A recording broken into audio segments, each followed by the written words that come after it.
Hello दोस्तों, नमस्कार। HK news YouTube channel पर एक बार फिर से आपका स्वागत है। छत्तीसगढ़ में किस पार्टी की बनेगी सरकार? वोटिंग खत्म होने के बाद एक बार फिर से जारी हुआ सर्वे। जी हां दोस्तों, एक बार फिर से स्वागत है आपका हमारे चैनल पर। इस वीडियो के माध्यम से जानेंगे छत्तीसगढ़ विधानसभा चुनाव 2023 का सबसे ताजा एवं प्रेस ओपिनियन पोल। और इस ओपिनियन पोल के माध्यम से जानेंगे छत्तीसगढ़ में किस पार्टी की बनेगी सरकार और कौन बनेगा अगला मुख्यमंत्री। छत्तीसगढ़ में कुल 90 विधानसभा की सीटें हैं और सभी 90 सीटों पर वोटिंग खत्म हो चुकी है और नतीजे 3 दिसंबर को निकलकर सामने आएंगे। तो हम जानेंगे छत्तीसगढ़ चुनाव का सबसे ताजा सर्वे और छत्तीसगढ़ की 90 सीटों में एक एक सीट का ओपिनियन पोल।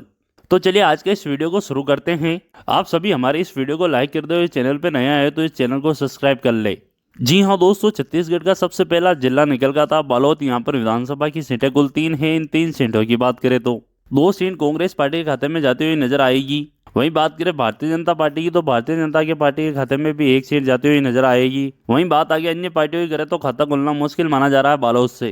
जी हाँ दोस्तों, अगले क्षेत्र की बात करें तो अगला क्षेत्र निकल गया था बालोद बाजार। यहाँ पर विधानसभा की सीटें कुल 4 है। इन 4 सीटों की बात करें तो 2 सीट कांग्रेस पार्टी के खाते में जाती हुई नजर आएगी। वहीं बात करें बीजेपी की तो बीजेपी के खाते में भी 2 सीटें जाती हुई नजर आएगी। वहीं बात करें अन्य पार्टियों का खाता खुलना मुश्किल माना जा रहा है बालोद बाजार से। जी हाँ दोस्तों, अगले क्षेत्र की बात करें तो अगला क्षेत्र निकल गया था बलरामपुर। यहाँ पर विधानसभा की सीटें कुल 2 है। इन 2 सीटों की बात करें तो ये 2 की 2 सीटें कांग्रेस पार्टी के खाते में जाती हुई नजर आएगी। बीजेपी और अन्य का खाता खुलना मुश्किल माना जा रहा है बलरामपुर से। जी हाँ दोस्तों, अगले क्षेत्र की ओर बढ़े तो अगला क्षेत्र निकल गया था बस्तर। यहाँ पर विधानसभा की सीटें कुल 3 है। इन 3 सीटों की बात करें तो ये 3 की 3 सीटें कांग्रेस पार्टी के खाते में जाती हुई नजर आएगी। अन्य और बीजेपी की बात करें तो खाता खुलना मुश्किल माना जा रहा है बस्तर से।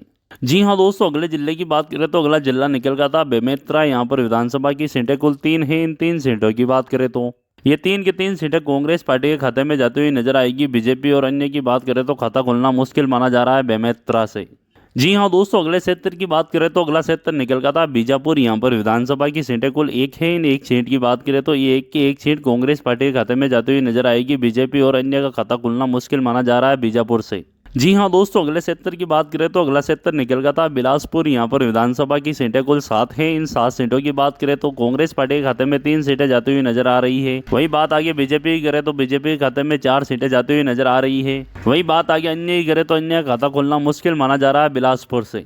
जी हाँ दोस्तों, अगले क्षेत्र की बात करें तो अगला क्षेत्र निकल गया था दंतेवाड़ा। यहाँ पर विधानसभा की सीटें कुल 1 है। इस 1 सीट की बात करें तो ये 1 की 1 सीट कांग्रेस पार्टी के खाते में जाती हुई नजर आ रही है। बीजेपी और अन्य की बात करें तो खाता खोलना मुश्किल माना जा रहा है दंतेवाड़ा से। जी हाँ दोस्तों, अगले क्षेत्र की बात करें तो अगला क्षेत्र निकल गया था धमतरी। यहाँ पर विधानसभा की सीटें कुल 3 है। इन 3 सीटों की बात करें तो 1 सीट कांग्रेस के खाते में जाती हुई नजर आएगी। बात करें बीजेपी की तो बीजेपी के खाते में 2 सीटें जाती हुई नजर आएगी। वही बात आगे अन्य ही करे तो अन्य खाते में 0 सीटें जाती हुई नजर आएगी धमतरी से। जी हाँ दोस्तों, अगले क्षेत्र की बात करें तो अगला क्षेत्र निकल गया था दुर्ग। यहाँ पर विधानसभा की सीटें कुल 6 है। इन 6 सीटों की बात करें तो कांग्रेस के खाते में 4 सीटें जाती हुई नजर आएगी। वहीं बात करें बीजेपी की तो बीजेपी के खाते में 2 सीटें जाती हुई नजर आएगी। वही बात आगे अन्य ही करे तो अन्य खाते में यहाँ से भी 0 सीटें जाती हुई नजर आएगी दुर्ग से। जी हाँ दोस्तों, अगले क्षेत्र की बात करें तो अगला क्षेत्र निकल गया था गरियाबंद। यहाँ पर विधानसभा की सीटें कुल 2 है। इन 2 सीटों की बात करें तो कांग्रेस के खाते में 1 सीट जाती हुई नजर आएगी। वहीं बात करें बीजेपी की तो बीजेपी के खाते में भी 1 सीट जाती हुई नजर आएगी। अन्य की बात करें तो खाता खुलना मुश्किल माना जा रहा है गरियाबंद से। जी हाँ दोस्तों, अगले क्षेत्र की बात करें तो अगला क्षेत्र निकल गया था चंपा। यहाँ पर विधानसभा की सीटें कुल 6 है। इन 6 सीटों की बात करें तो कांग्रेस के खाते में 4 सीटें जाती हुई नजर आएगी। वहीं बात आगे बीजेपी की करें तो बीजेपी के खाते में 1 सीट जाती हुई नजर आएगी। अन्य की बात करें तो अन्य के खाते में भी 1 सीट जाती हुई नजर आएगी चंपा से। जी हाँ दोस्तों, अभी तक हमने 41 सीटों पर चर्चा कर ली है 90 सीटों में से, जहां पर कांग्रेस पार्टी के खाते में 27 सीटें जाती हुई नजर आ रही है सबसे ज्यादा। वहीं बात करें बीजेपी पार्टी की तो बीजेपी पार्टी के खाते में 13 सीटें जाती हुई नजर आ रही है। वहीं बात करें अन्य पार्टियों के खाते में मात्र 1 सीट जाती हुई नजर आ रही है।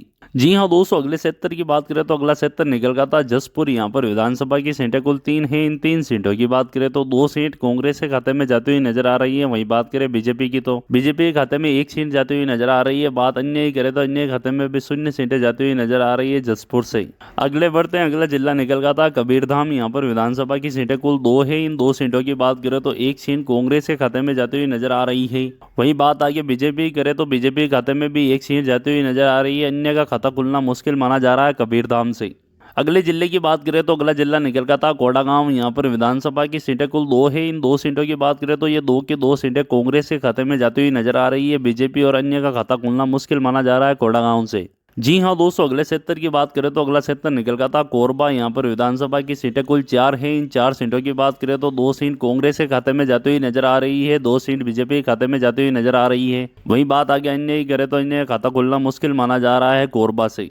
जी हाँ दोस्तों, अगले क्षेत्र की बात करें तो अगला क्षेत्र निकल गया था कोरिया। यहाँ पर विधानसभा की सीटें कुल 3 हैं। इन 3 सीटों की बात करें तो ये 3 की 3 सीटें कांग्रेस बीजेपी के खाते में जाती हुई नजर आ रही है। वहीं बात आगे कांग्रेस और अन्य की करें तो खाता खुलना मुश्किल माना जा रहा है कोरिया से। जी हाँ दोस्तों, अगले क्षेत्र की बात करें तो अगला क्षेत्र निकल गया था महासमुंदर। यहाँ पर विधानसभा की सीटें कुल 4 है। इन 4 सीटों की बात करें तो 2 सीट कांग्रेस के खाते में जाती हुई नजर आ रही है, 2 सीट बीजेपी के खाते में जाती हुई नजर आ रही है। अन्य की बात करें तो खाता खुलना मुश्किल माना जा रहा है महासमुंदर से।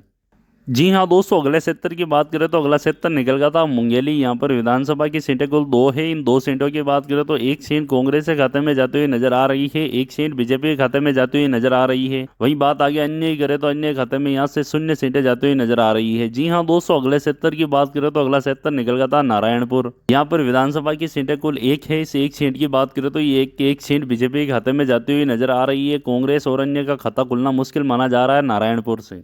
जी हाँ दोस्तों, अगले जिले की बात करें तो अगला जिला निकल गया था रायगढ़। यहाँ पर विधानसभा की सीटें कुल 5 है। इन 5 सीटों की बात करें तो कांग्रेस के खाते में 4 सीटें जाती हुई नजर आ रही है, बीजेपी के खाते में 1 सीट जाती हुई नजर आ रही है। अन्य की बात करें तो अन्य का खाता खुलना मुश्किल माना जा रहा है रायगढ़ से। जी हाँ दोस्तों, अगले क्षेत्र की बात करें तो अगला क्षेत्र निकल गया था रायपुर। यहाँ पर विधानसभा की सीटें कुल 7 है। इन 7 सीटों की बात करें तो इन 7 सीटों में से कांग्रेस के खाते में 5 सीटें जाती हुई नजर आ रही है, बीजेपी के खाते में 1 सीट जाती हुई नजर आ रही है, अन्य के खाते में भी 1 सीट जाती हुई नजर आ रही है रायपुर से।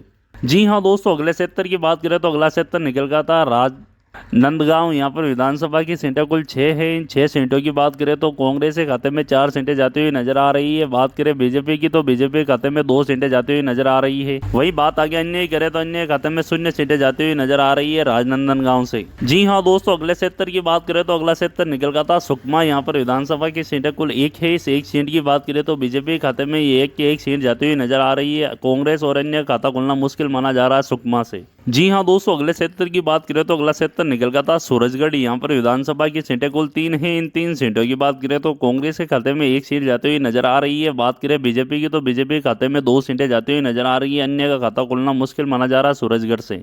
जी हाँ दोस्तों, अगले क्षेत्र की बात करें तो अगला क्षेत्र निकल गया था सरगुजा। यहाँ पर विधानसभा की सीटें कुल 3 हैं। इन 3 सीटों की बात करें तो 2 सीट कांग्रेस के खाते में जाती हुई नजर आ रही है। बात करें बीजेपी की तो बीजेपी के खाते में भी 2 सीट जाती हुई नजर आ रही है। वही बात आगे अन्य करें तो अन्य खाता खुलना मुश्किल माना जा रहा है सरगुजा से। जी हाँ दोस्तों, अगले क्षेत्र की बात करें तो लाइफ क्षेत्र निकल गया था कांकेर। यहाँ पर विधानसभा की सीटें कुल 3 हैं। इन 3 सीटों की बात करें तो 2 सीट कांग्रेस के खाते में जाती हुई नजर आ रही है। वहीं बात करें बीजेपी की तो बीजेपी के खाते में 1 सीट जाती हुई नजर आ रही है। वहीं बात आगे अन्य करें तो अन्य खाते में यहाँ से भी 0 सीटें जाती हुई नजर आ रही है। जी हाँ दोस्तों, आप सभी के सामने छत्तीसगढ़ की 90 सीटों में से 90 सीटों पर हमने चर्चा कर ली है। इस ओपिनियन पोल के माध्यम से बात करें तो आपको साफ साफ पता चल गया होगा छत्तीसगढ़ में किस पार्टी की बनेगी सरकार और कौन बनेगा छत्तीसगढ़ का अगला नया मुख्यमंत्री।